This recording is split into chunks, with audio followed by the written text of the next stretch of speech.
След всяка смърт плачем все по-малко. След всяка обич тъгуваме все по-кратко. След всяка болка, която ни застигне, с усмивка казваме: и това ще мине. И гордеем се, че пак сме оцелели, че след болката сме живи и сме цели.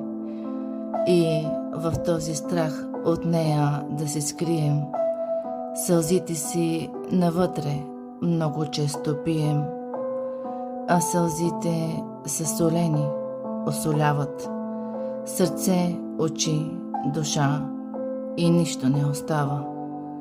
За тези, които толкова от нея бягат, всъщност не минава тя и не минава. Засяда винаги дълбоко и некриво, като рибя кост, като залък хляб засяда и иска не вода, не удар, нещо силно, да я изплачеш иска за раздяла. А сълзите са солени, осоляват сърце, очи, душа и нищо не остава. За тези, които толкова от нея бягат, всъщност не минава тя и не минава.